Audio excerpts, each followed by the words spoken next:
एक समय की बात है, कासगंज में झींगा और भोला नाम के दो दोस्त रहा करते थे। भोला अपने नाम के मुताबिक ही भोला था। वहीं झींगा एक शरारती और बिगड़ैल लड़का था। वो दिन भर आवारागर्दी करने के अलावा और कोई काम नहीं करता था। भोला के पिता गुजर चुके थे। वो अपनी अपाहिज माँ का बहुत ख्याल रखता था। वो दिन भर अपनी छोटी सी जमीन में खेती करके पसीना बहाता था। एक दिन भोला जब शाम को थका हारा घर आया तो उसकी माँ बिमला ने उससे कहा। बिमला बोली, बेटा भोला, तू दिन भर इतनी मेहनत करता है और फिर रात को आकर मेरे लिए खाना भी बनाता है, थोड़ा आराम भी कर लिया कर बेटा।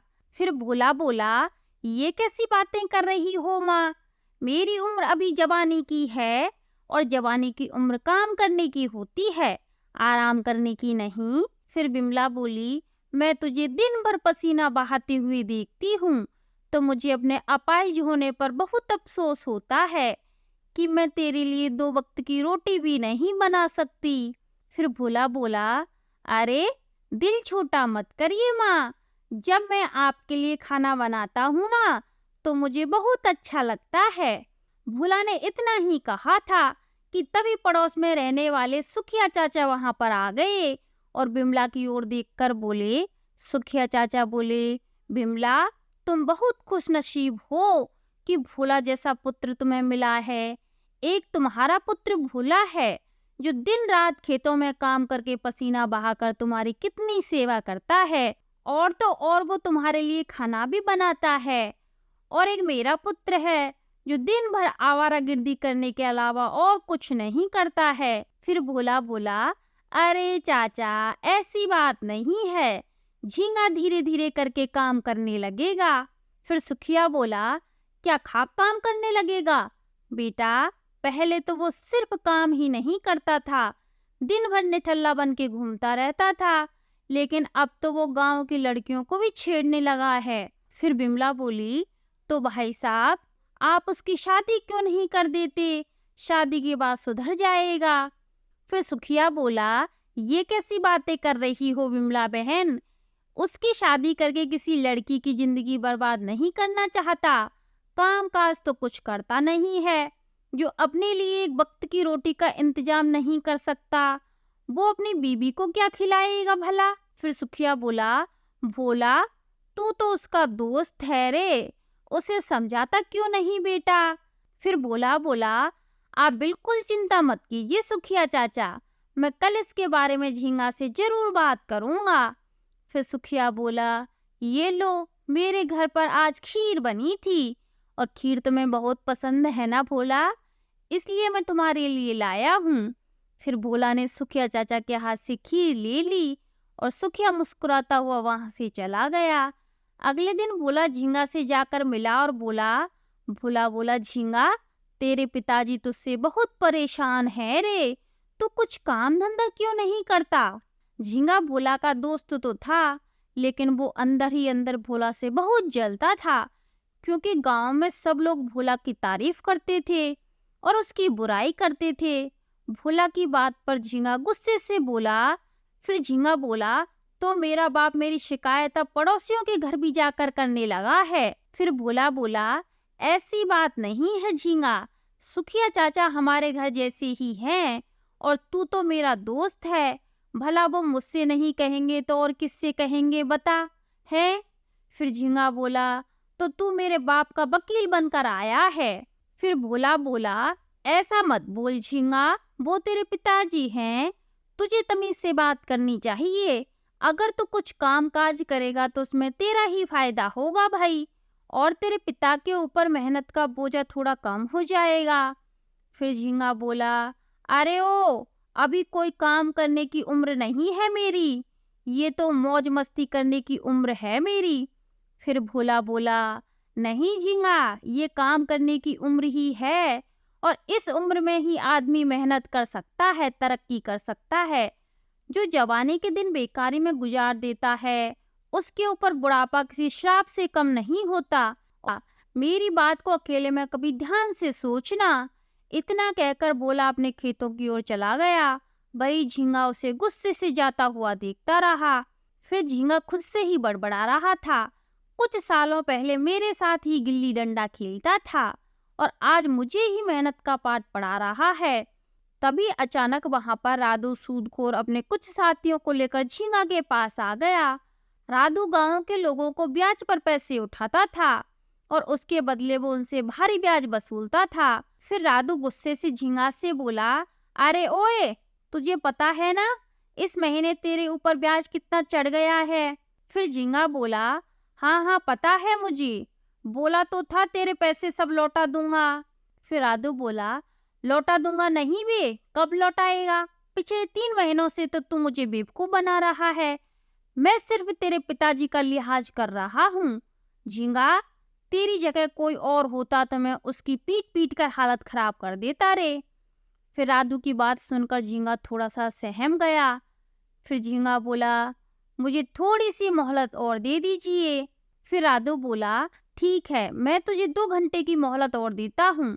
अगर 2 घंटे के अंदर मेरे पैसे ब्याज सहित नहीं मिले ना, तो मैं अपने पैसे तेरे बाप से जाकर वसूल लूंगा और उन्हीं के सामने तुझे मार मार कर तेरा भर्ता बना दूंगा, समझ गया ना? इतना कहकर वो गुस्से से वहां से चला गया।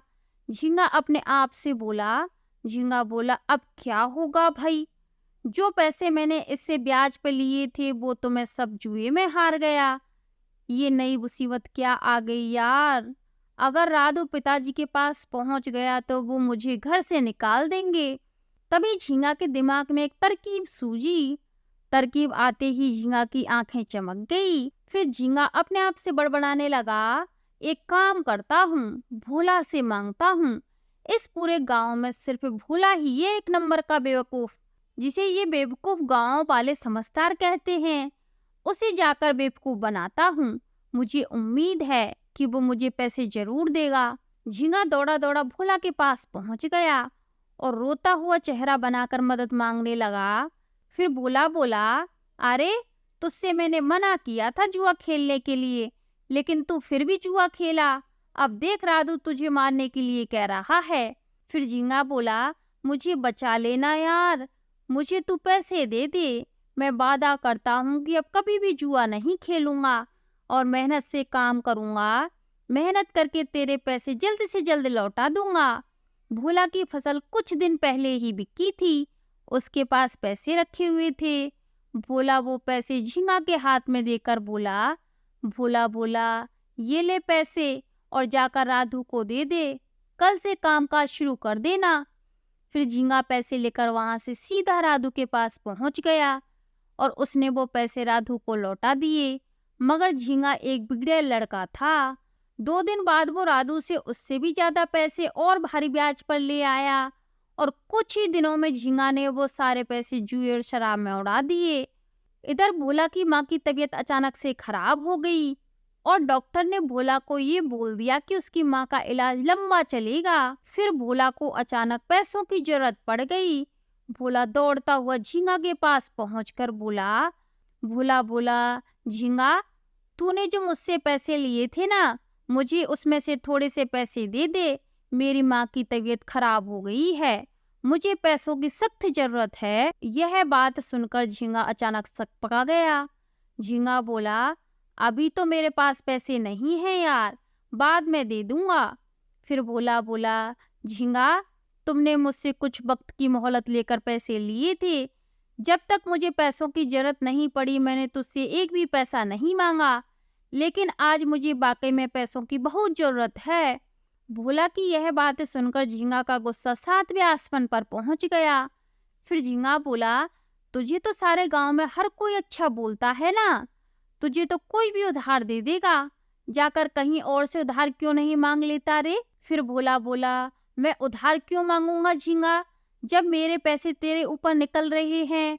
झींगा ने भोला को पैसे देने से साफ इनकार कर दिया। इस बात पर भोला का दिल टूट गया। वो बुरी तरह परेशान होकर बोला। फिर भोला बोला, तू मेरा दोस्त है झींगा, इसलिए मैं चाहकर भी तुझसे बुरा नहीं बोल सकता, लेकिन हाँ, अब मैं तेरी शिकायत मुखिया चाचा से जरूर करूंगा। सिर्फ उन्हीं का लिहाज करके मैं यहाँ से चुपचाप जा रहा हूँ। इतना कहकर भोला वहां से चला गया। लेकिन झींगा को अपनी बहुत ज्यादा बेइज्जती महसूस हुई।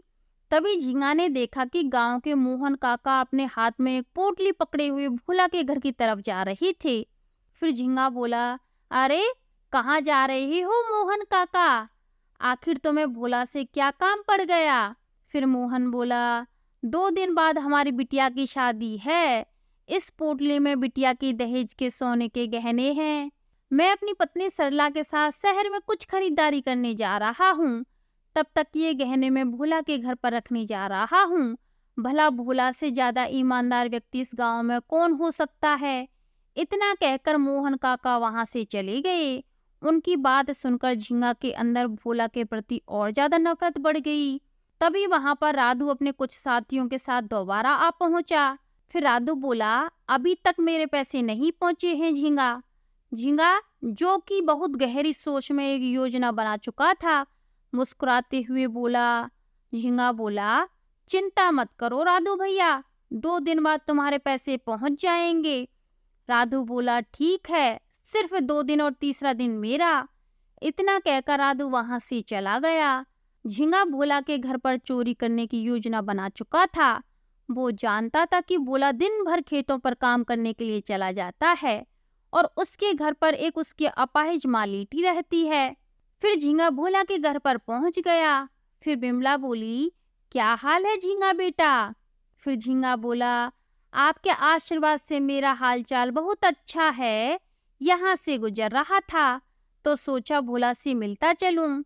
फिर बिमला बोली, अरे तुझे तो पता ही है झींगा कि भोला सुबह से ही खेतों में निकल जाता है और शाम को लौटता है। फिर झींगा बोला, अरे चाची, ये तो बहुत बड़ी गड़बड़ हो गई। चलो ठीक है, मैं उसे शाम को मिल लेता हूँ। वैसे मैं आपके लिए बर्फी लेकर आया हूँ। झींगा ने बर्फी में बेहोशी की दवाई मिला दी थी। बिमला ने बड़े प्यार से बर्फी का एक टुकड़ा अपने मुंह में रख लिया। बर्फी खाते ही बिमला को बुरी तरह से नींद आने लगी और वो कुछ ही पलों में बेहोश हो गई। फिर झींगा ने बड़ी चालाकी से भोला के घर से वो सोने की पोटली अलमारी से निकाल ली और ठीक वैसी की वैसी पोटली उस जगह पर रख दी ताकि किसी को शक ना हो। अगले दिन मोहन भोला के घर पर आकर अपनी जेवर की पोटली मांगने लगा। मोहन बोला, मुझे गहने वापस कर दो भोला बेटा।